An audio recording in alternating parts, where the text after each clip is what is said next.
Okay, everyone. Welcome to our second in a series of webinars marking the 15th anniversary of Hurricane Katrina and looking at how crises impact the criminal justice system.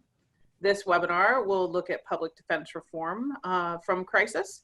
It is sponsored by the ABA Standing Committee on Legal Aid and Indigent Defense, co-sponsored by the Deason Criminal Justice Reform Center at SMU Law School, the ABA section on civil rights and social justice, and the ABA Criminal Justice section. During today's program, we're going to encourage you to ask questions of our panelists. There'll be time at the end for them to address those questions. As an attendee, you should see at the bottom of your screen a menu with controls, audio controls, chat, so forth. We are going to ask that you put your questions in the Q&A. So if you click on that, it'll open separately. If you don't see the controls, just tap your screen. It's probably just idling. And with that, we are thrilled to start today's program. I want to do a brief introduction before turning it over to our moderator, Pam Metzger, of Judy Perry Martinez, who is the immediate past president of the ABA, who has done an immense amount of work in her pro bono life to improve criminal justice systems and access to justice more generally, and who, as a Louisiana resident, finds this topic very close to her heart. So, Judy? Thanks, Malia, and thank you all. I'm delighted to join you today for this important discussion on reform and public defense in the criminal justice system in the times of Katrina and COVID. And as Malia said, thanks to our wonderful sponsors, including SCLAID, our standing committee, which is celebrating its 100th anniversary.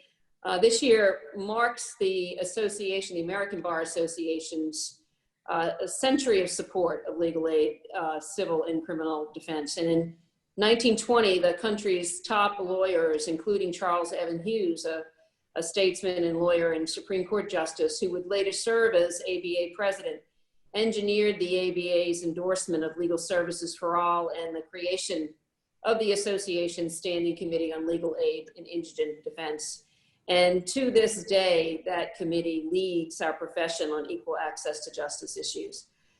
And this is a critical service, especially during times of crisis. I mentioned to those of you who watched the webinar, which was terrific yesterday, that even before the pandemic, I knew firsthand, as many of our panelists do today, the life-altering impact that a disaster can have, often destroying what one holds dear. And of course, my hometown, where I was born and raised and continue to live, of New Orleans, was devastated by Katrina 15 years ago.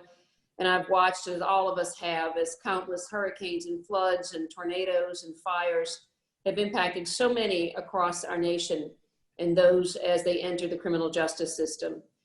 So this pandemic, as with Katrina, and as with most crises, as they tend to do, has highlighted the inherent and engineered flaws within the criminal justice system in Louisiana and beyond. But rest assured that in New Orleans, Katrina did not cause the crisis in public defense. It only exposed a neglect, if not in some quarters, a purposeful denial of equal justice and access to justice that has festered over the decades. And significant shortcomings in our criminal defense, our public defense funding and structure continue to emerge throughout the pandemic, and they're being exposed. And it is undeniable that despite efforts and energy, our efforts to reform both nationally and locally have fallen short, and we must do more. There is no more dedicated and knowledgeable individuals than those on this panel, Derwyn, Frank, Jason, and Pam, to discuss these critical issues of our time. So don't let us squander this opportunity for meaningful reform. I thank Malia for her wonderful work, as always, in putting this program together. And I thank all of you attendees for joining us in what we know will be a very informative and invaluable discussion so that more work can be done. Thank you. And I'll hand it over to Pam. Thanks, Judy. Well, hello, everybody. I'm Pam Metzger. I'm the director of the Deason Criminal Justice Reform Center, where one of our areas of research expertise is public defense. Our panel today is designed to talk about public defense in times of crisis. And it's important to stop for a minute and acknowledge that public defense as an institution is always in crisis. There may be rare pockets of practice, sometimes in the federal system, sometimes in some rare places like the Public Defender Service in Washington, D.C. But in general, public defense itself confronts crisis all the time. This panel is designed to talk, however, about what happens to public defense reform when there are crises that extend beyond the justice system. So we're confronting global or community or societal crises that have an impact on public defense. And we're going to talk about what the opportunities are for reform in these moments of really traumatic and sometimes dramatic social change. It is indeed, as Judy mentioned, such an incredible honor and pleasure to be here with the ABA and SCLAID's support, the Standing Committee on Legal Aid and Indigent Defense. I think I can say for all of the panelists, including myself, has been a really important motivating factor in all of our lives. It's opened doors for us. It's created opportunities for our clients. It's supported our work and it's nurtured our work. And if anyone ever wonders whether what the American Bar Association does matters, they only need to ask anyone on this panel who will tell you how the work of SCLAID and Malia and Frank and Judy and Jason and Derwyn, how we have all built on this important work. I want to briefly introduce our panelists, but I'm going to let them tell you a little bit about themselves, so I'm going to keep it brief. Frank Neuner is a lawyer in Louisiana, but what you should know about Frank is that Frank served as chair of the Louisiana Public Defender Board in 2008 and served in that position until 2013. But even before that, Frank was long involved in the bar. Frank's going to tell us, I hope, in a few minutes, a little bit about his investment, personal and professional, in public defense. Frank is a partner in the law firm of NeunerPate and has served on numerous national and statewide service committees related to public defense and legal aid services. Derwyn Bunton is the chief public defender for the District of New Orleans Parish in New Orleans, Louisiana. Previously, he was the executive director of the Juvenile Regional Services, JRS, in Louisiana. He's a graduate of NYU Law School. Frank, I should point out, is a graduate of LSU and representing the state. Derwyn has been involved with the Orleans Public Defender since its inception. Like Frank, he was there at the beginning of public defense reform in Louisiana. And then finally, I want to introduce Jason Williamson from the ACLU. Jason rounds out our contingent of people who are connected to public defense in New Orleans. Although Jason had a brief stint in private practice at a little place called Paul Weiss, I like to think he really began all of his legal career in New Orleans, where he was a staff attorney for the Juvenile Justice Project of Louisiana, and then a founding member of Juvenile Regional Services. Like Derwyn, Jason got his JD from New York University School of Law. So there's a little bit of an NYU mafia thing happening here too, but we'll let that go. I will confess, I guess, in case I haven't made it clear, that I also went to NYU. So, you know, if there was a great slogan for NYU, I'd throw it out there now.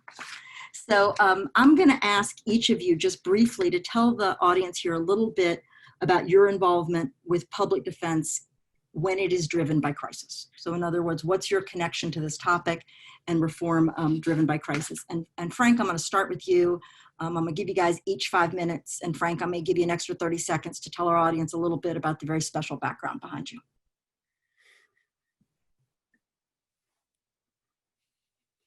Frank, you're on mute. Frank, you're on mute.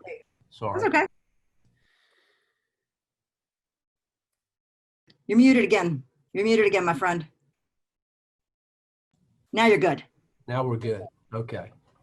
Thank you. Sorry about the technical difficulties, but I came to public defense advocacy, I guess, well, I know when exactly it was Hurricane Katrina, post-Katrina. And we were trying to resurrect public defense in Louisiana, and I really didn't know much about it before that time. My original, I guess, introduction was through Judy Martinez when she convinced my law firm to take a habeas case, a death penalty case, and we were able, my law firm, and I didn't personally handle it, but we were able to have a sentence commuted to life, and so that heightened the awareness. And then listening to Sister Helen on some audio tapes at Manresa Jesuit retreat, but I really didn't know much about the public defense system until Katrina. And Katrina, along with all the floodwaters, washed away what had been a really bad system in Louisiana in particular, and New Orleans specifically. And what I found out and what kind of got me involved in this was back in New Orleans that you were paid $35,000 contract, no matter how many cases you had. You were assigned to a judge. You basically kowtowed to that judge as the public defender.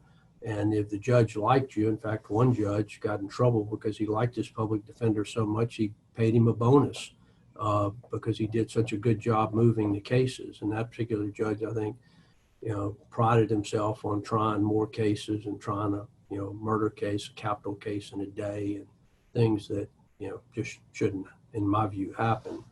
But I didn't know any of that until Katrina, and we started looking at the system. I'll never forget, the state bar brought NLADA in to help evaluate what we had and what we needed to fix and how we would go about it.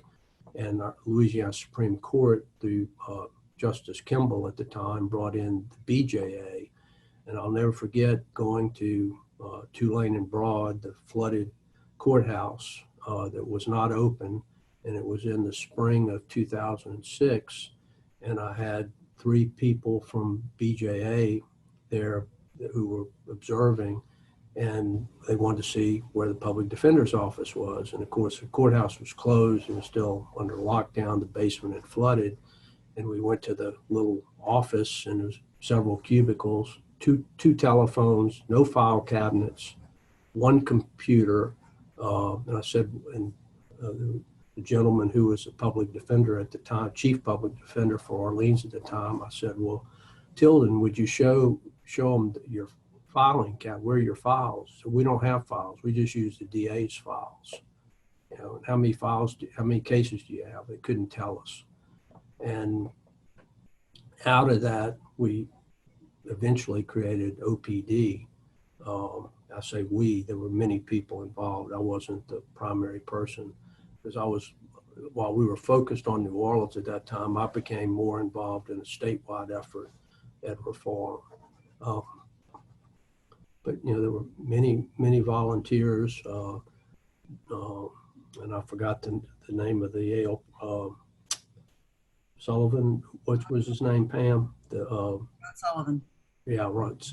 Yeah, who was the first chief defender, and we worked closely with him in trying to get it up and running. But Katrina exposed a lot of faults in our state. Certainly, public defense was one, and we've come a long way since then. In some respects we haven't. Some of the progress we made, the state bar got real involved after Katrina. And we passed a statewide Public Defender Act in 2007 that went into law. And then I became the chair in 2008 as the first, chair of under the new law. But, for all the reforms we've made, we've taken we've done some backsliding in my view.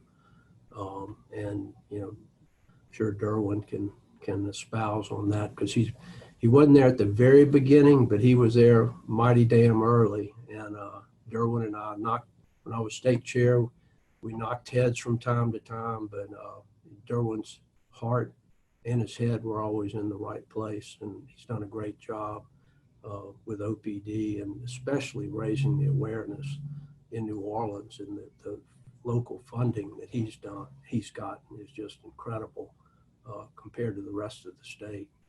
And so that's my short story. Quickly, the candles behind me,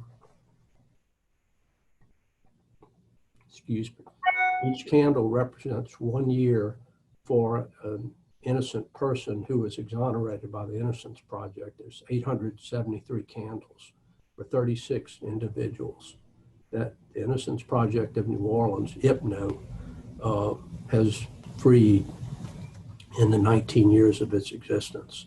And these candles are up here for a background because I did an opening for our gala, which we had to reschedule because of Hurricane Laura. It's now going to be September 25th, a virtual gala because we can't, because of the COVID, we can't meet in person. So there's 873 candles for 873 years, is what represented by these candles. Thank you.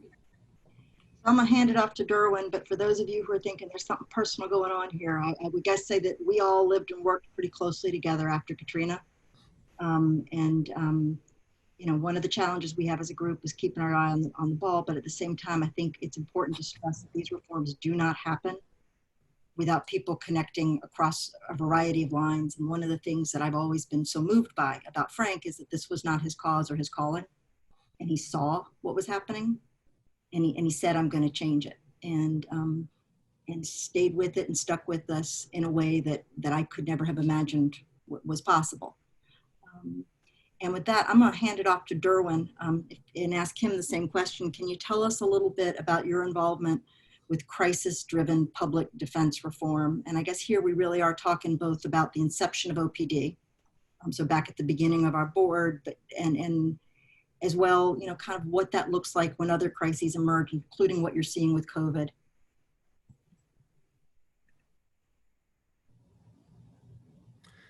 Thanks, Pam, and thanks, Frank, and thanks for everyone being a part of the panel, and for the ABA inviting us in this moment to talk about this. I joke with friends a lot of times that I don't know how to lead an organization without crisis. I don't know what it's like to be in sort of good times, and particularly with public defense here in New Orleans. But I think to look at the inception of, going back to the sort of beginnings of the office, I would point to all the sort of strength and smarts that had built up and was sort of in the right place at that time in New Orleans. Folks who saw both tragedy and opportunity at that point in time, because it is hard to articulate to folks how sad folks were and how down folks were just across all disciplines. And there were still folks who had enough distance in their eyes to stand up and say, we've got an opportunity here to do something after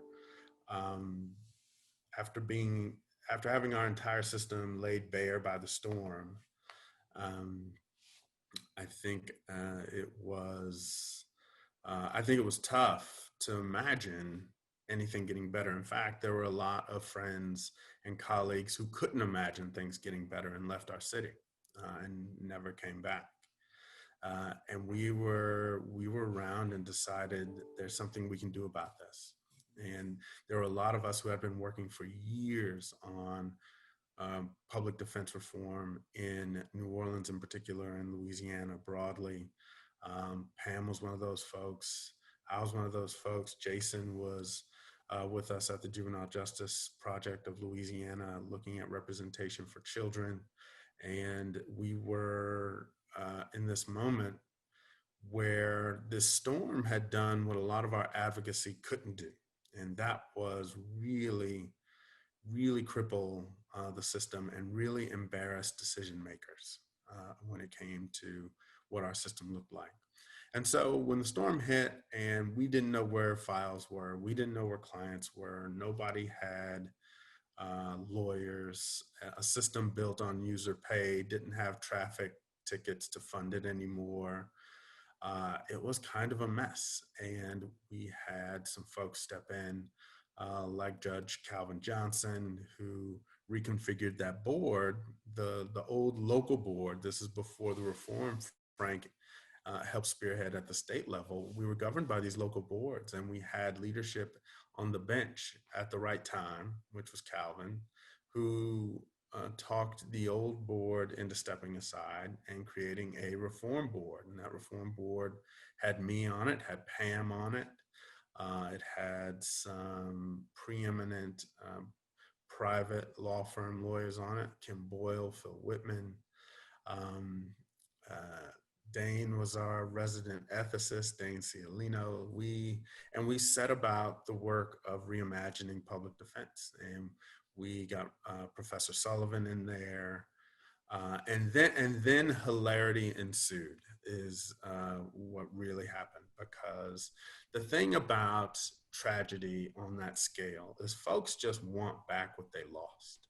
I actually really understood the fight we had with folks. They did not want anything new. The entire city had just been torn apart. Just give us back what we had. But what we had wasn't working.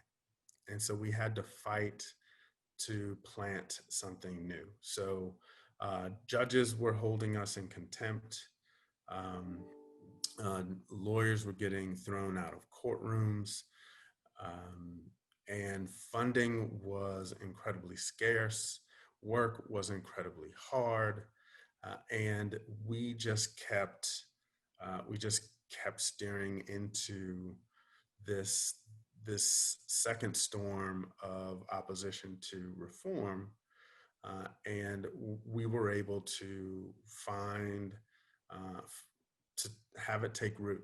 And so what happened was we were able to create a full-time office where one hadn't existed. We were able to have office space where there was none before.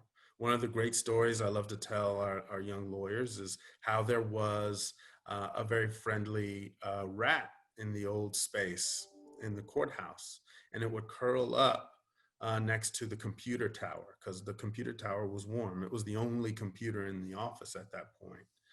And it would curl up and go to sleep, and didn't mind the traffic of everybody going through.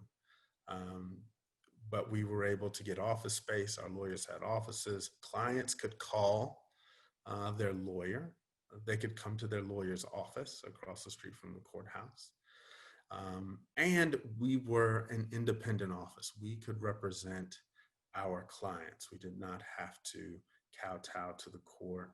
We did not have to worry about a lot of the problems we had. And we were able to establish ourselves as a full-time, full-throated, client-centered public defender's office. And we took all those bad reports. The National Legal Aid and Defender Association called us unconstitutional. Bureau of Justice Assistance said the same. Community thought very little of us. And we started making changes. We listened to what was said and engaged in strategies to bring that around, so that by the time we got to about 2015, about 10 years out, we had won the Frederick Douglass Human Rights Award from the Southern Center for Human Rights. We were the Clara Shortridge Foltz Award winner for National Legal Aid and Defender Association.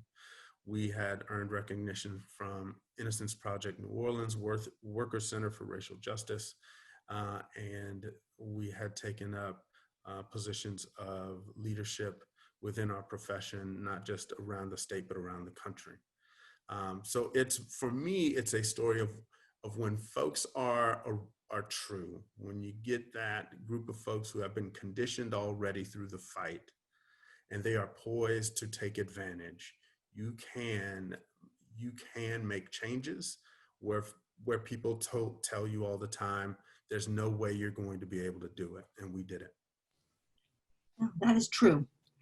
Jason, I'm going to ask you the same question. Can you tell us a little bit about your involvement with crisis-driven public defense? And as the one of us, I think, who has done the most both inside New Orleans and elsewhere, I'm thinking here about Missouri and generally, and the COVID litigation that you've been running at the ACLU, I'm hoping you can give us some insight with your engagement. I'll do my best. Thanks, Pam, and to Derwyn and Frank for all the work that you guys have done for many years there in New Orleans and throughout the state. Thank you also to Malia for putting this together, and Judy for her leadership. You know, I was a third-year law student when Katrina happened in August of 2005, and what happened to be in the middle of trying to figure out what I was going to do with the next couple of years of my life, professional life. And you know, it was I had spent some time with, as Derwyn mentioned, with the Juvenile Justice Project a couple summers prior to that, and so was familiar with the city and the work that at least JJPL was doing at the time. And you know, my wife and I sat on the couch and watched what was happening in New Orleans in horror, just like everyone else, trying to figure out how we could be helpful. So it was kind of a no-brainer to pick up and move to New Orleans in the spring of '06 to join the work that JJPL was trying to do to kind of pick up the pieces. And you know, the one thing I want to add to the story that Derwyn told is that prior to OPD really getting on its feet, as Pam mentioned, we started Juvenile Regional Services, which was sort of an outgrowth of JJPL and our attempt to basically take over representation of indigent juveniles in juvenile court in Orleans Parish. And you know, as everyone has commented, the storm really exposed what was always a fatally flawed system, and one that was just not sustainable for kids or for adults, frankly. And so, you know, we made some pretty drastic and I think, you know, immediate changes to the way that representation was being provided to kids in the Orleans Parish Juvenile Courthouse, to the shock and dismay of the prosecutors and judges in that building.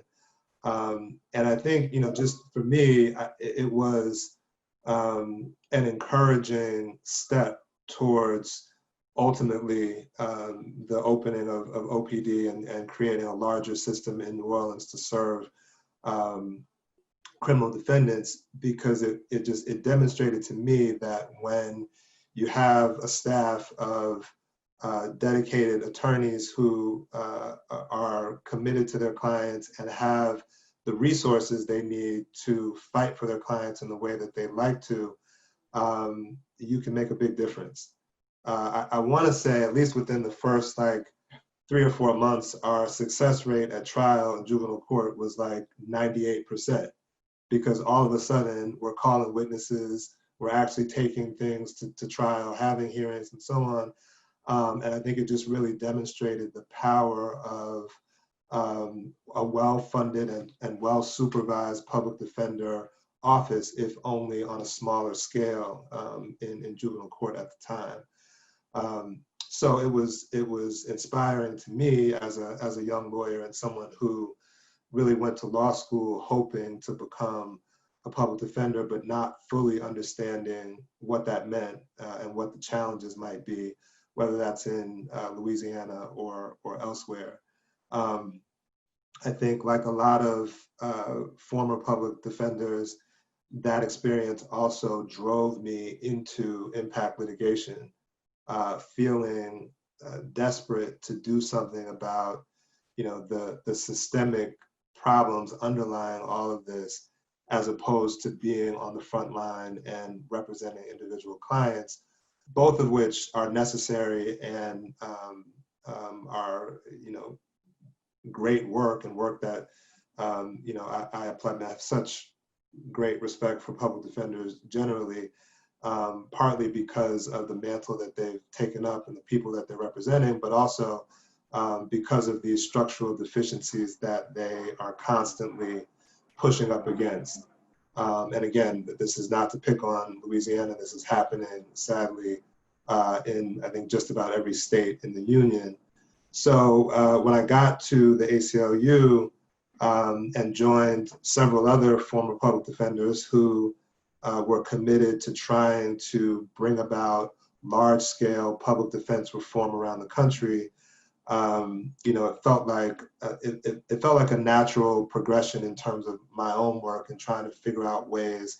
As you said, Pam, you know, public defense is constantly in crisis, but certainly when there are external things happening that further paralyze public defender offices, being in a place that can, try to step on the scale a bit and both raise awareness about what's happening to public defenders and why they're not able to do the work that they're called to do, and potentially to go to court and to try to get the bench to step in and do something about what's happening. So, I applaud all the work that happened in the wake of Katrina, and know that things in New Orleans are 1,000 times better than they were at that time.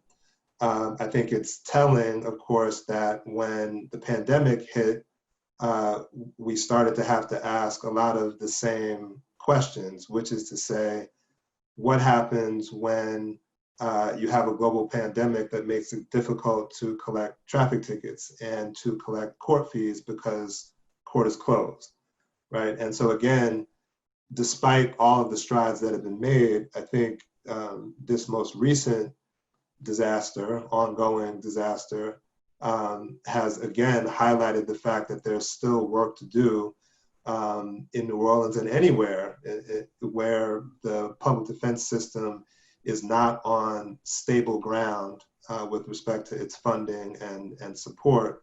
And as Derwyn is well aware, there were several weeks there after everyone realized that this was a real thing, where public defenders were being furloughed and all sorts of other adjustments were having to be made by public defender officers across the state in Louisiana because their budgets were so reliant on getting this income from traffic tickets and court fees and so on, none of which was available.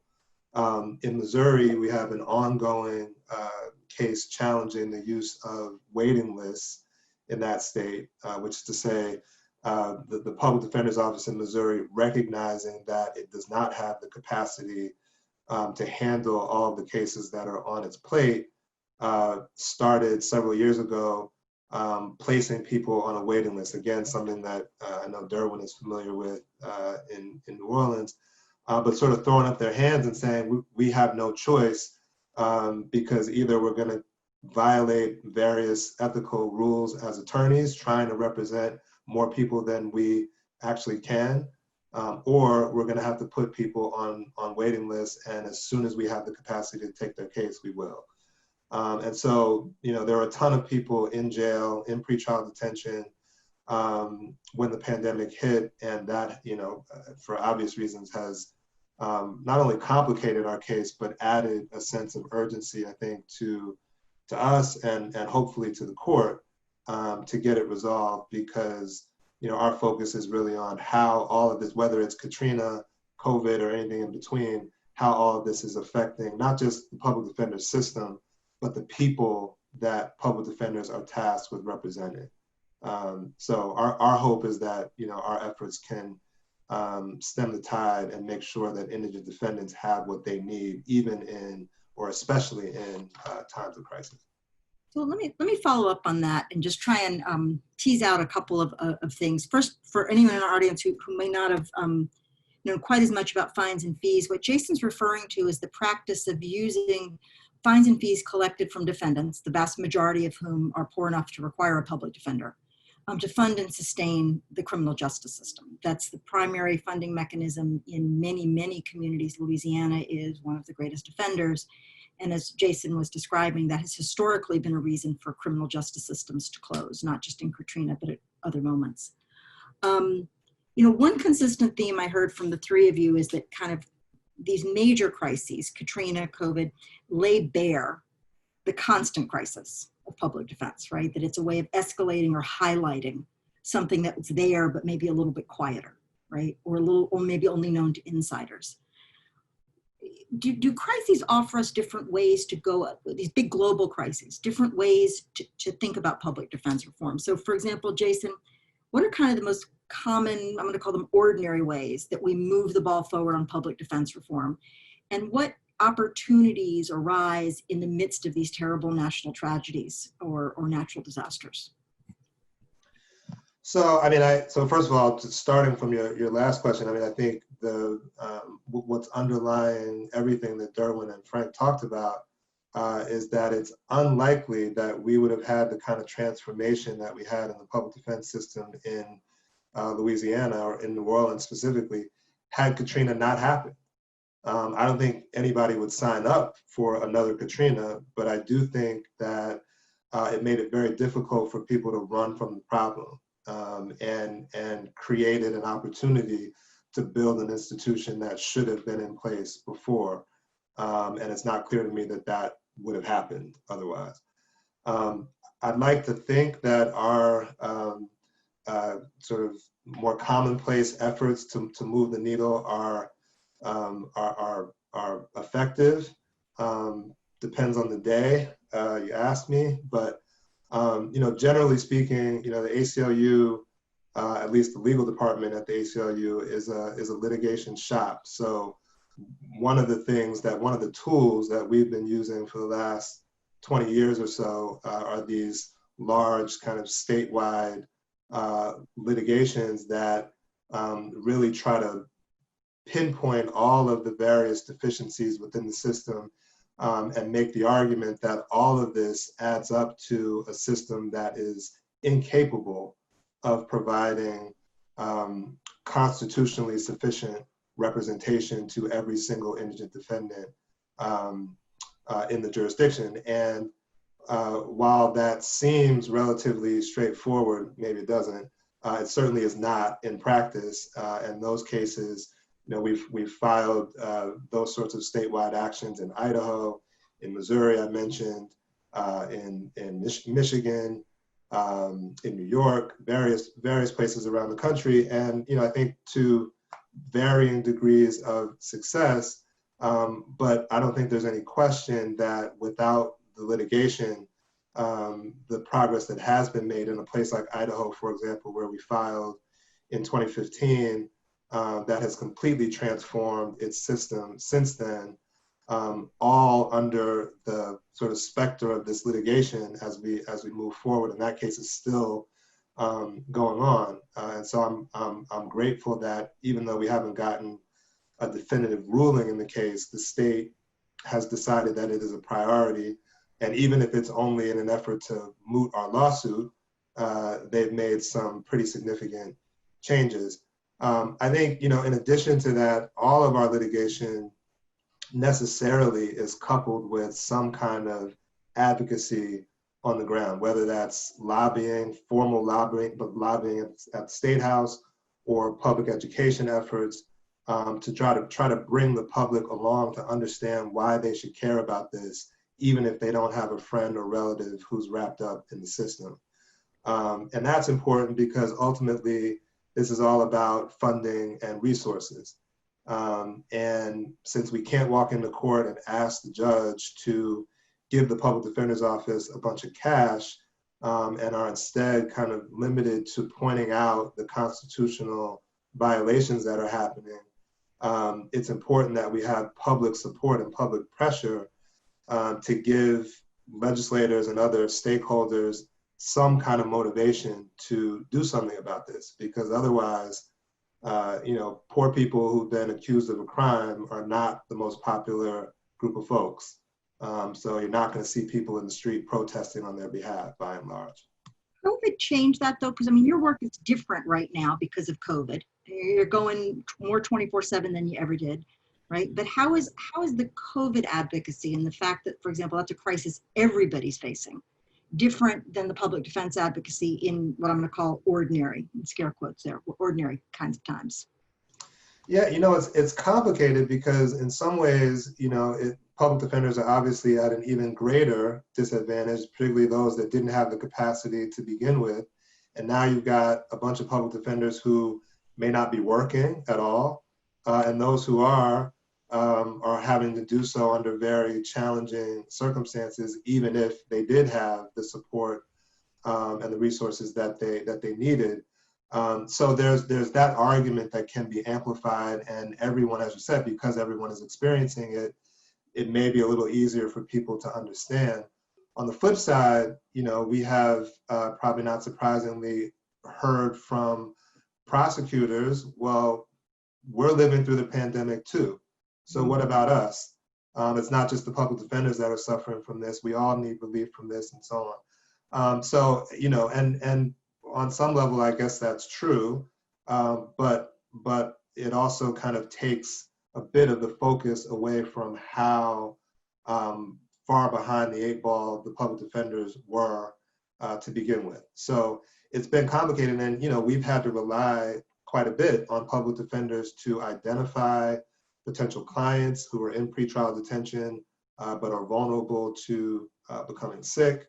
And that, again, has been with mixed success, depending on the jurisdiction and whether those public defenders in those places feel like they have the support to help us. I mean, they're trying to, you know, stay afloat with their own cases. So the idea that they could help us bring civil litigation, you know, it's been a big ask.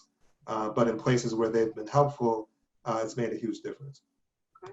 So Frank, I want to throw this to you with sort of a different version of the question I just asked Jason, which is, you know, a lot of what, you know, in addition to your enormous heart, a lot of what you brought to us on the public defender side after Katrina was you brought the organized bar, and you brought people who, in at least our experience, I think I can speak for Derwyn and Jason and myself, we didn't know cared, right? You brought people to the table who we did not think knew that our clients were there, people who we didn't think cared about our clients.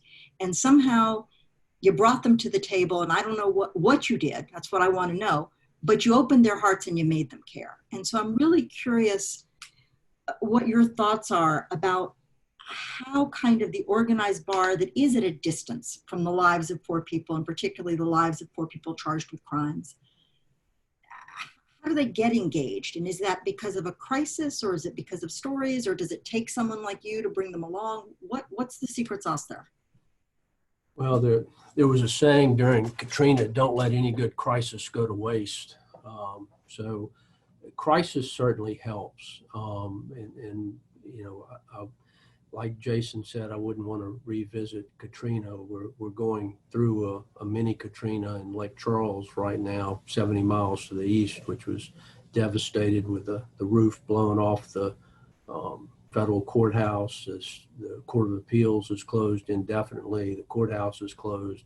So I don't know what the status of, you know, indigent defense or defense is going to be over there, but you know, I think a lot of it is education and just awareness. And if you can educate people, get to their heart, then you can get to their minds and convince them this is the right thing to do.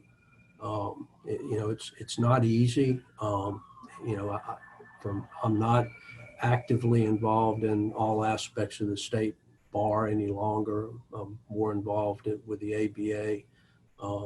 But my impression is the state bar has backed off some from its commitment to criminal justice reform, partly because of backlash from the DAs who threatened to sue the state bar, you know, over lobbying for indigent defense reform at the legislature. So it's, you know, to me though, it's all about justice, you know, and that's the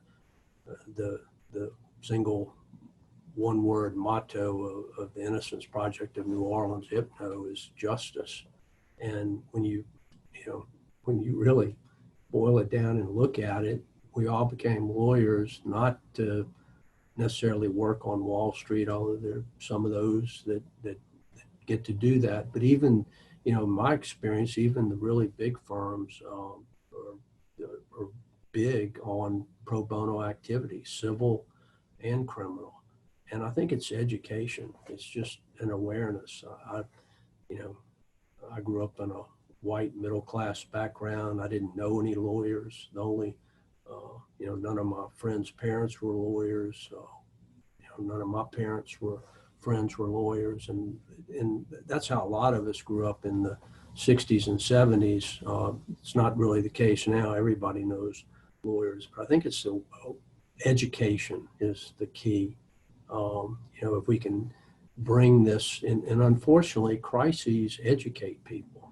You know, it's with all the problems with the George Floyd's, the tragedy, all that tragedy brings it to the forefront, and it makes people more aware and more giving and more caring. I think there some people that go the opposite way, but I think generally that's it's been effective. That's what happened with Katrina, and we not only got the bar involved, we were able to at least for a while have the district attorneys stand down and work with us to create the system, and we were able to get the legislature involved. I will say that the legislature now, in my view, and I talked to Democratic and Republican state legislators, they're much more attuned to criminal justice reform and not just putting people in jail, locking them up, and throwing away the key. Part of the problem we have, in my view, is educating the judges. Derwyn can speak with a lot more authority on this than I can, but you take a good person, good lawyer that you or I would support for election, you put them at Tulane and Broad, and 2 years later, they're pretty draconian. It's hard, they just don't, it seems to change people. It makes them insensitive to the plight of Derwyn's clients, in my view. And I don't know what they're, there's something in the air in that building. I'm not sure what the problem is. Maybe it's the residue from the rat in the corner, but it just seems to change people. And I'll never forget, I was in Michigan talking to a commission to create a state system up there. And I went to dinner with the judge who was on the commission in the night before I was going to testify.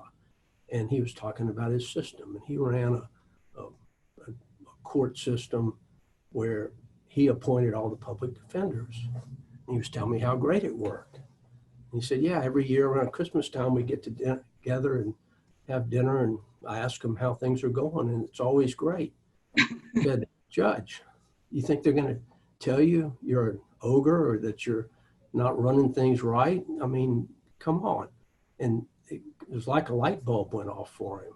He goes, yeah, I guess I see what you mean, and of course that's what indigent defense was pre-Act 207. The judges control the local boards.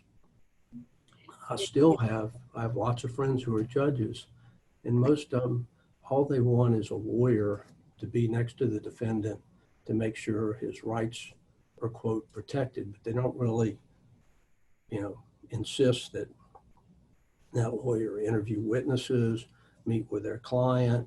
It's more of a keep the system moving. And, that's to me, the problem is to educate people, educate the bar, educate the public, educate lawyers, educate legislators and judges that there is a better way and that we can change people's lives for the better if we can give them a good defense. So Frank, I'm gonna take a moderator's privilege, and on the topic of education, I want to put a plug in there for any law students who are watching this, and just say this, that after Katrina, one of the most significant forces for social change wasn't just the judges or the lawyers, it was law students. And we had them come sometimes by dozens and hundreds, including to go through the backlog of Katrina defendants who 18 months later still hadn't seen a lawyer. We had something between 200 and 300 law students give up their spring breaks and on their own dimes, sometimes funded by their schools, come to see that work, right? And to open their hearts. And many of them have gone on to careers in public defense. Pam, if I could touch on that, and I know Tulane and Loyola have always had really great clinics in that respect. LSU has not over the years, but I'm happy to say that if the BJA, the Bureau of Justice Assistance, provides the grant, the Innocence Project in New Orleans and LSU are going to partner for an exoneration clinic starting next spring. So that'll be really the first criminal justice clinic LSU will have. But Tulane and Loyola have always been at the forefront of, criminal justice reform and representing, and introducing law students to criminal justice, which I think really helps to educate them on some of the problems. And gives us the next wave of public defenders. Yeah, and as someone who, I mean, look, I was practicing in New Orleans for 5 years before Katrina hit, and I didn't really know how bad it was. I didn't know the rat in the corner, right? And I certainly had not yet discovered that there were no files. That came later when they all became my clients, until Katrina happened, right? And my students got to go along on that ride with me, for better or for worse, and sometimes worse. And they got to sit there when the judge said to me, as long if I'm doing my job right, you don't need a public defender in the courtroom, right? And that was not long after Katrina, and we had to have a little moment, right, about how maybe that wasn't accurate. Derwyn, that office was born, right, in the middle of this disaster. I mean, we sat on this board. Frank's busy negotiating up at the legislature and trying to get us some money, and you and I are busy being held in contempt and doing all this other stuff. And you said you don't know what it's like not to practice in the middle of a disaster, right? But there are disasters and there are disasters. How do you connect? How do you take two disasters that we've got, right? We've got the growing awareness of what police brutality looks like in the lives of Black people in a way that's hitting white people, I think, maybe because of COVID, right? In a way that has captured white attention in a way that I think even more so than Ferguson ever did. You've got COVID-19, where primarily people of color, older people, people without resources are dying, and they're dying in the jails. As someone who's running a public defender office that manages nothing but crisis and people whose lives are in crisis, how do you understand thinking about reform? And maybe that sounds opportunistic, but I'm thinking, for example, about the recent win you had in the city council, which is a reform, and maybe you could talk about that. And whether you think that was organic or what happened anyway, or does that come from some of these crises?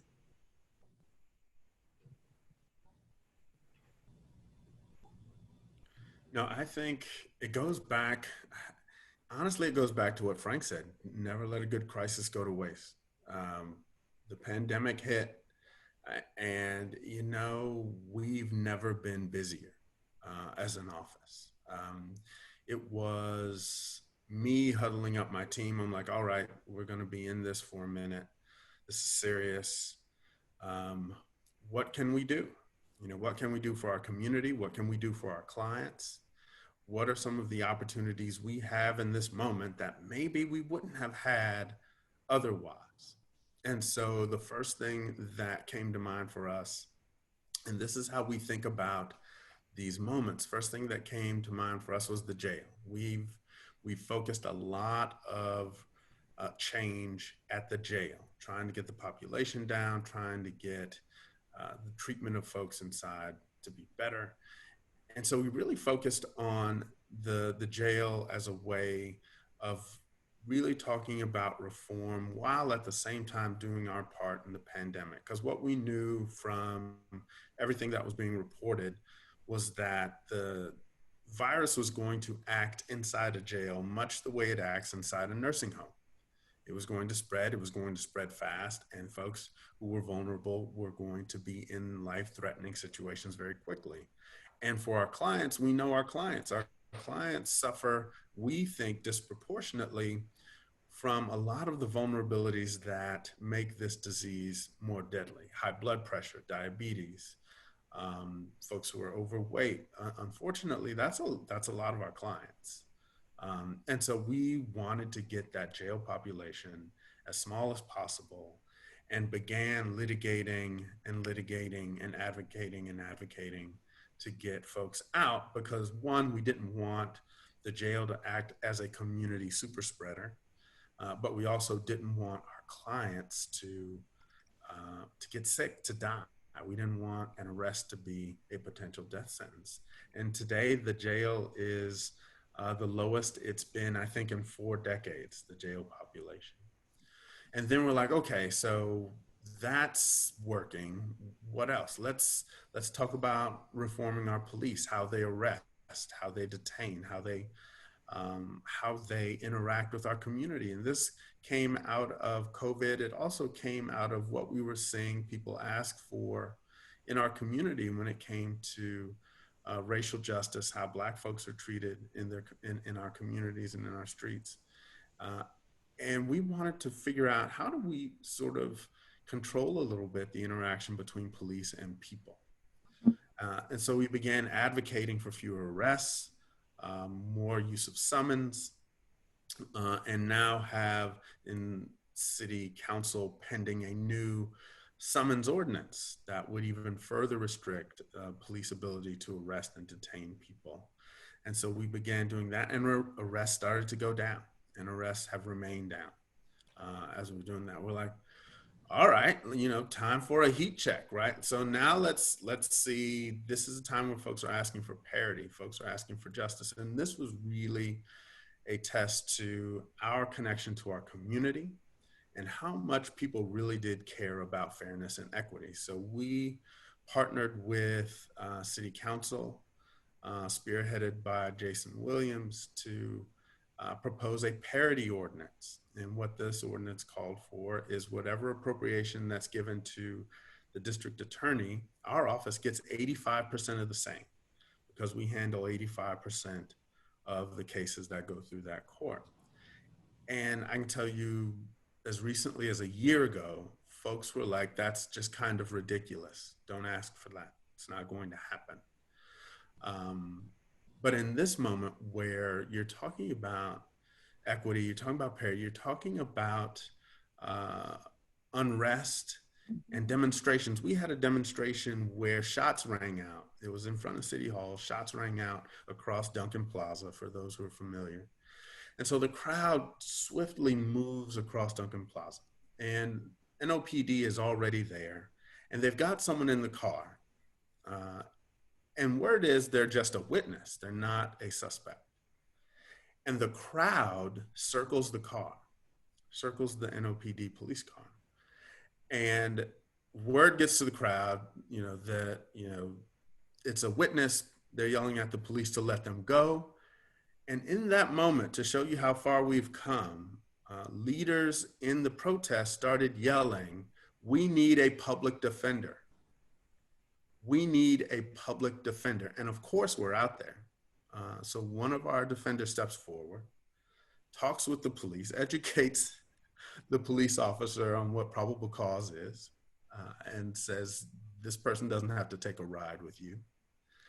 The police opens the door, lets the person out, drives away. The crowd parts once the person's out of the car, and NOPD drives away.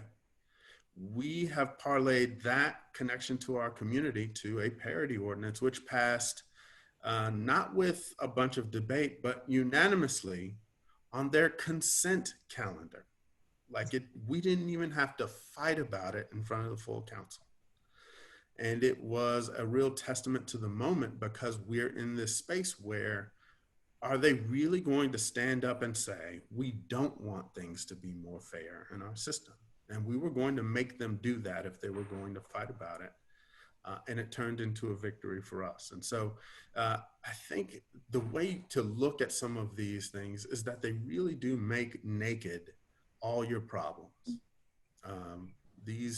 Whether it's a pandemic, whether it's a major storm, stock market crash, whatever it is that sort of cripples your system, if you've got big flaws, they become bigger.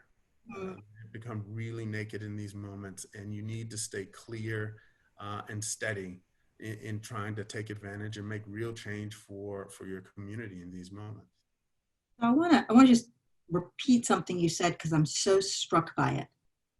That there's a crisis between the community, which is always vulnerable to police, right?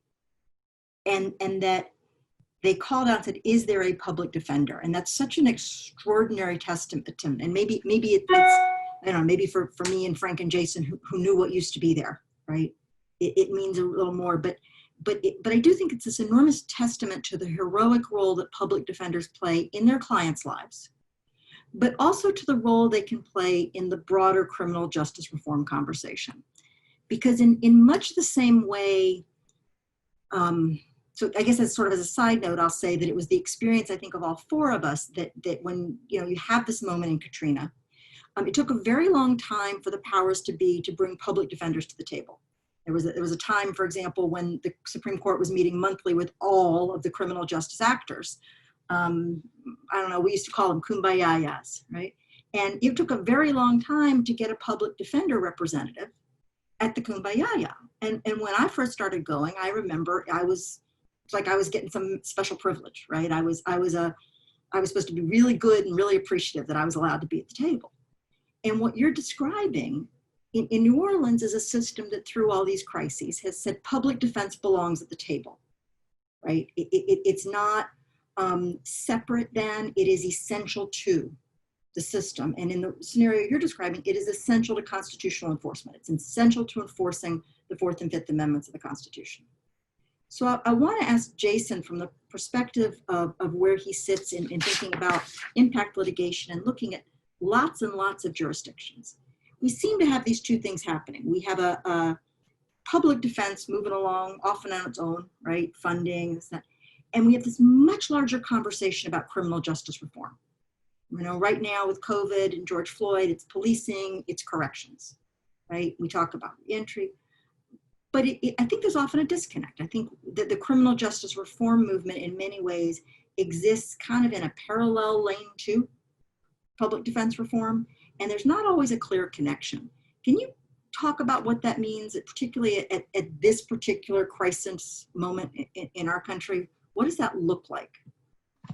Yeah, I mean, so I think there are a couple of things going on. I mean, I think one, as I kind of alluded to earlier, given what we know public defenders are dealing with on a day-to-day basis, just in trying to represent their individual clients, it can be tough to ask those folks to also, you know, take on this additional role as an activist, you know, someone who's pushing for larger criminal justice reform, especially if that activism is going to directly or indirectly have an impact on their clients, because ultimately, you know, you work for your client. So, you know, we try to be careful not to ask public defenders to kind of offer up their clients as, you know, examples of what happens when a public defender system doesn't get the resources it needs, and potentially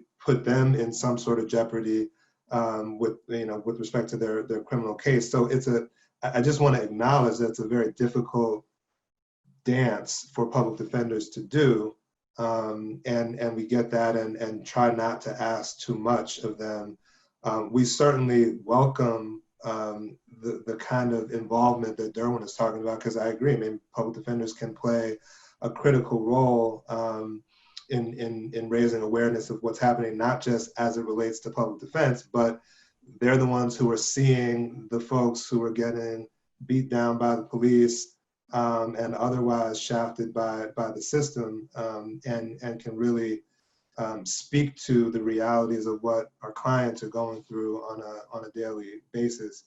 The other thing, though, that strikes me, you know, there are a lot of calls, including at the ACLU, for us to shrink the criminal justice system, right? Divest from police, reinvest in communities, do something about prosecutors' offices, whatever we can to limit their power and authority, and to really kind of shrink the footprint of the criminal justice system, which then begs the question, well then in that context, how do you advocate for more public defenders and for more resources to be, and more money to be pumped into the public defender system, especially since if and when that happens, prosecutors will absolutely have their hands up, weighed in for their cut. And, you know, I think it's a hard question to get around, and my position has always been, you know, I am all for shrinking the system, and the public defender's office should be the last one to shrink, because until prosecutions slow down, until mass incarceration slows down, I don't see a world in which we can shrink the public defender system along with the rest of the criminal justice system. I think that's part of why, Pam, to your point, folks have an easier time wrapping their head around some of the criminal justice reform efforts that we've been talking about, and that are a little more sexy, I think, because you can make the argument that ultimately this is going to save money, right? Ultimately, if we lock up fewer people, we're going to save the state money. If we prosecute fewer cases, we're going to save the state money. Well, I think there's an argument to be made that if you have an effective public defender system in place, that ultimately you will save some money. But the truth is that it costs money. If there are resources that are necessary to provide the kind of robust public defense that we think is appropriate in the current regime. So it's a tough balance, but we will continue to push for additional resources, again, while also recognizing that the criminal justice system more generally needs to become smaller and not as much of the behemoth that it is in the lives of our community. I want to just remind the audience here that we're opening up the chat room for audience questions in these last few minutes of the panel. So please feel free to post them. One thing that Jason, you just said, as you said, it's really important to want to shrink the system, and that makes it hard to conceptually think at the same time reform means adequately funding, fairly funding, stably funding public defender systems, right? And that those can seem like they're at loggerheads. And maybe that's kind of part of the reason that it is hard to see public defense fully integrated in the larger criminal justice reform movement. I've got a question here from a gentleman some of you may know named Bob Barukowitz, who's asking whether there is still a wait list in New Orleans. For those who may not be as familiar with public defense, wait list has to do, as Jason mentioned, with folks who are not represented because the public defender's office was booked up, as it were. And my guess is that since I'm not there, Derwyn, you must have a wait list. We early on in the pandemic, we did have a wait list because we were already, before the crisis hit, we were having to fight again over funding and whether we were going to have the resources to adequately handle the cases that were assigned to us to handle. And when it hit, we looked at projections and had to make some decisions about cuts. And one of those was in our conflict representation program. And so the way that works for us is we contract with private attorneys to handle cases where we have an ethical conflict as an organization. And we simply, we ended those contracts partway through the pandemic. And we did have to start a wait list. It grew to a little over 100 or so folk.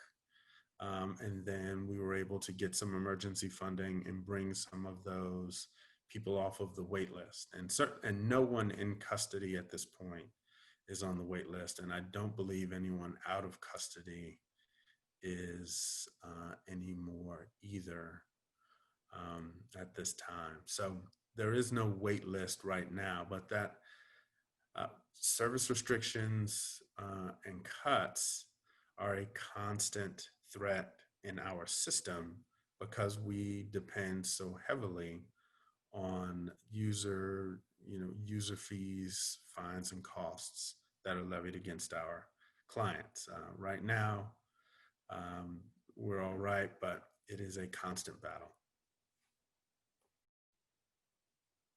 I'm on mute, sorry. I want to point out something thematically that Frank mentioned a minute ago, and that both Jason and Derwyn have alluded to, which is the power that district attorneys hold, right? Frank talked about district attorneys and their presence in the legislature lobbying. Jason talked about district attorneys having their hands up because it's their turn. If public defenders are getting more funding, you should too. And Derwyn talked about case volume. And I think it underscores the way in which, at least to me, keeping public defense as a kind of a discrete universe out here really does the larger criminal justice reform movement a disservice, right? Police are the first layer of discretion, but prosecutors ultimately decide how much work there is. And it would be a shame to reward their expansion with expansion at a time when we're trying to downsize. But they do exercise this kind of outsized power that Frank alluded to, that I think is, and that's obviously a different conversation, but one worth highlighting. We had a couple of questions here, and we're running close to time. So I want to start with one that maybe, Frank, you might have an answer to. The person wrote in and said, as people who care about the issue of making the criminal justice system fair and not driven by racism and bias, what are the top 3 kinds of work or organizations we should put our time as a volunteer, or our personal philanthropy as individuals, or institutional philanthropy, foundations? And let me just add the caveat here that there is this view that's fairly common in criminal justice philanthropy, that philanthropy should not let the government off the hook of taking care of its Sixth Amendment obligation. So there tends to be this view that philanthropy should not fund public defense qua public defense, that should be a state responsibility. And so I want to throw that in as part of the conversation. What work, personal philanthropy or institutional philanthropy? Top 3 kinds. Frank, pick 3, any 3. I'll do a round robin. Why don't I just pick one and I'll let the others pick the other 2. Innocence Project of New Orleans is a great way to get involved. We not only represent people and seek their exoneration, which I personally think is one of the best ways to promote public defense, because it really highlights the need for a strong public defense system. But it also, we do lobbying for systemic change in the legislature and try and work with DAs. We have an integrity unit working with a DA up in Shreveport right now in Caddo Parish. We briefly had one in Orleans Parish, and hopefully when the new DA is elected in November, we'll have a chance to go back. But the Innocence Project certainly is one. There are others. Obviously, I'm involved with the Innocence Project, so I'm promoting it. But one reason I'm involved is because of the great work it does, and on a shoestring budget. And most of what we do is not mandated by the state. Some of our representation does come under the right to counsel, but most of it doesn't. And we receive some state funding, but most of our funding is either through grants or through donations. So our budget's about $1.5 million, and we get $360,000 from the state, and the rest we have to raise on our own. So when Frank talks about the Innocence Project, I want to highlight, of course, that this is always this challenge, right? The Innocence Project is the very far end of downstream. You've got policing choices where there's a mistake. You've got prosecution choices where there's a mistake. You've got defense that has either failed or been unsuccessful, which are different, right? You can give a vigorous defense and still be unsuccessful. And Frank's really talking about those cases where everything else has failed. Derwyn, your turn, man. Give us one. Well, of course, I'm going to say public defense, right? You're going to attorneys. My heroes, my law heroes are folks who stood proximate to folks dealing with the suffering of systems. And there's no better way to do that than as a public defender. And if you're going to use your sort of personal capital, go to a public defender's office and stand proximate with community as they navigate a criminal legal system that is huge, far-reaching, and incredibly difficult to outrun when you're poor, Black and brown. And I would say the same thing for individual and institutional philanthropy, building capacity for that one piece of the criminal legal system that is designed to protect innocence, fight for clients, and hold power accountable, but is often not funded to hold up its bargain, to hold up those obligations and responsibilities. It takes funding to build that capacity so that you can build some intelligence and facility. That's what's happened with us. We've been very fortunate to receive funding, philanthropy, individual and institutional, that has helped us build our strategic ability, our ability to fight back with our special litigation division, and to model the way for public defense in New Orleans so that the community had an office they could get behind. So Yeah, I'm going to say public defense. That's going to be mine. All right, Jason, I'm calling the ACLU off limits. You can have Zeke or Udi call me, but ACLU's off limits. You got to come up with something more original. No, fair enough, fair enough. I think, as I mentioned before, ultimately, public defender offices need more support. And the general public is usually not calling for the government to make sure it funds public defense. So I think I would say, and also I just note that public defense is generally a very local endeavor.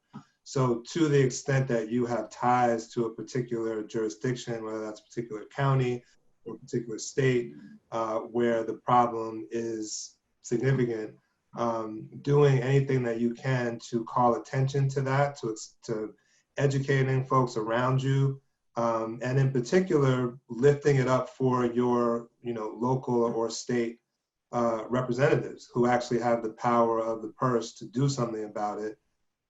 Because I just don't think that these folks, the folks who have the authority to make real changes, have any incentive to do it, frankly, unless and until there's a critical mass of people in their ear telling them that this is unacceptable.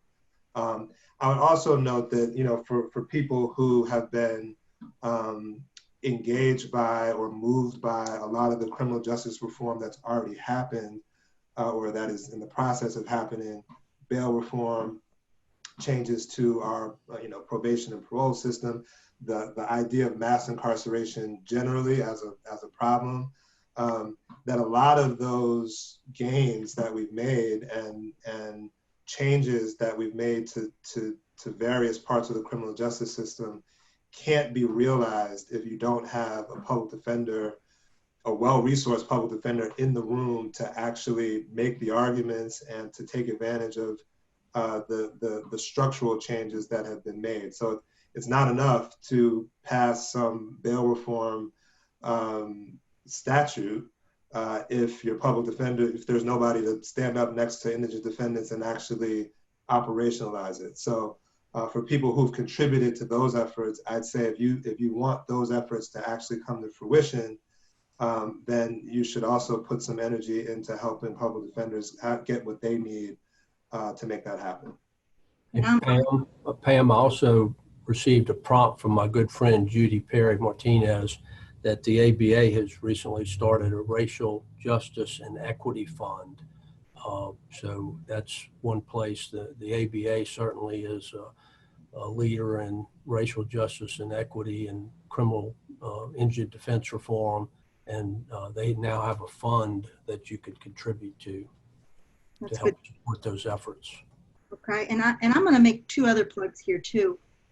One is for research, because part of the way that large-scale philanthropy understands that the work that Derwyn's doing is working and the work that Jason is doing is working is they see results, and particularly at a time when we have this massive bipartisan push for criminal justice reform. What we see is a lot of the energy on the left comes from concerns about racial justice, about equity, about fairness. That's also happening on the right, but there's this new element that's come in, which is what's smart. And this conversation about smart justice, about do we want bars or books? I mean, these kind of bars, not the New Orleans kind of bars.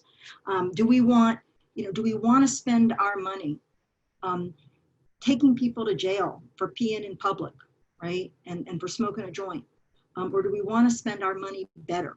And understanding what works so we can replicate it. And that was a big piece of the reforms that we all saw in Louisiana. We're requiring that we documented caseloads so we understood how much public defenders are doing. Workloads, so we understand what their workloads are like. And I think, Jason, research has helped a lot in some of these litigations. Data, starting, by the way, with basic data like a list of your clients, something that didn't exist in the Orleans Public Defender's Office back in 2005. There wasn't such a thing. The other thing is your state and local bar association. I mean, Frank is the living proof of that. I think before I met you, Frank, I'm not sure I'd ever met anybody who was in the bar association and did anything, right? My assumption is it was just a bunch of squares, and they'd show up every once in a while at graduation, and I'd shake their hands and say what I was supposed to say, but I don't think they actually did anything. And Frank and his successor, Marta Schnabel, and some of the wonderful people who have succeeded, persuaded me that bar associations can and do change lives by choosing to focus energy on public defense and legal aid and law reform. I got one last question here that I'm gonna ask, and then we're gonna call it. And again, I'm gonna do a round robin. What's on your list of the most ambitious asks of the federal government to support public defense during this time? Here's the kicker. And what do you think is the bare minimum you can achieve with the current administration? That's really, I think, like 10 questions. But what's on your list of the most ambitious asks? So one ambitious ask, and one, what do you think you might get out of this administration, at least as long as it continues to be this administration? So everyone's looking really thoughtful now. Frank, I'm gonna hit you first. You're on mute. You know, there seems to be some appetite for reducing mass incarceration, even at the federal level. And if not for altruistic reasons, at least for economic reasons, and we'll take any reason we can get. But I think that would be, if we have this same administration next year, that's where I think we could make some headway, is on letting people out of prison that just don't belong there, you know, for minor offenses. You know, I don't think there's been much follow-up on this, but I know North Carolina had done a study that if you arrest a housewife, or, you know, a mother who shoplifts to feed her kids, and she's in jail, and then she can't take care of her kids, well, not only are you housing her in jail at that cost, and she's now lost her job, and then her kids are in welfare, you know, you add all those expenses up, it's a lot more than the $50 of groceries or whatever she shoplifted. And I think we need to start thinking like that about the consequences of arresting people. You know, it may seem like the thing to do at the time, but it's really not economically or socially smart. Taking aim at high cost, low benefit arrests that flood the system. Derwyn. All right, so most ambitious, bare minimum. Most ambitious ask would be $1 billion pushed out to the states for structural reform, just to catalyze structural reform up and down in our criminal legal system, including our public defender systems, getting rid of user pay, adding parity, having an expectation of full service representation, but also being smart, incentivizing innovation in ways to keep our jails small, our system from being so devastating on poor Black and brown communities. Bare minimum, and this is absolutely my bias, change the DOJ authorizing statute so they can sue states for their public defender systems. So that DOJ can put Louisiana or California or South Dakota, whoever, in federal court, make some changes and then monitor those changes under a consent decree. That's what I'd say would be the bare minimum. Well, and I think there's some ABA policy that supports that idea. Jason, I know that last one was music to your ears. Most ambitious, bare minimum. Yes, I agree with Derwyn 100% on I was actually going to say $2 billion. Why not? For public defense around the country. As folks may be aware, when she was still in the Democratic primary, Senator Harris introduced a bill that was not even close to ambitious enough, but was clearly an effort by her to signal that she was open to this sort of thing.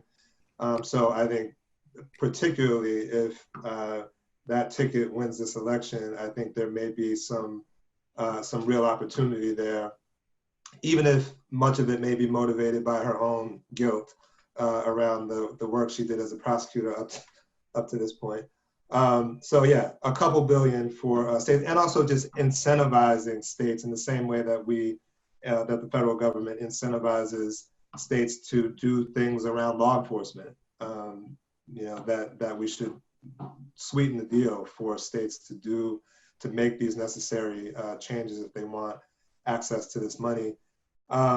If we're talking about this administration, I mean, this is all of it is a stretch. I mean, it seems like they have a soft spot in their heart for nonviolent drug offenders.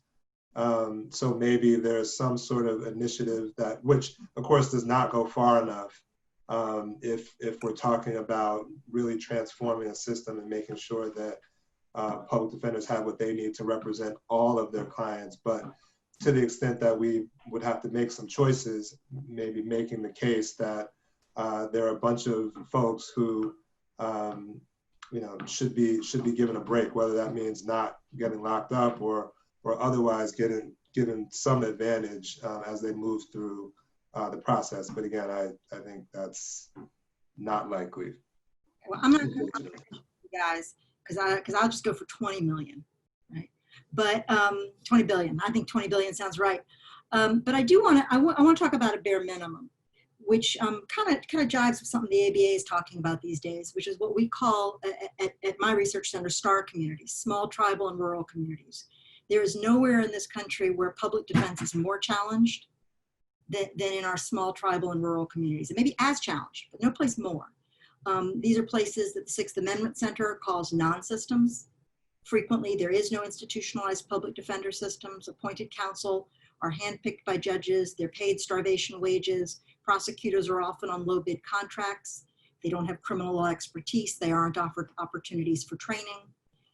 Lawyers travel circuits, so do judges, so people sit in jail for weeks at a time sometimes, waiting just to get their first court appearance. I think a great minimum start would be a federal investment in STAR criminal justice communities to look at them, to study them, and to support them. That's America's heartland, right? It's our coal miners, it's our farms, it's our ranches, it's the Black Belt, it's the West. And so my push is this administration can give us a STAR Criminal Justice Act that includes defenders. Malia, I'm gonna toss it to you. I just want to say thank you all very much for this incredible panel. I want to say thank you to the audience for spending an hour and a half on this important issue today.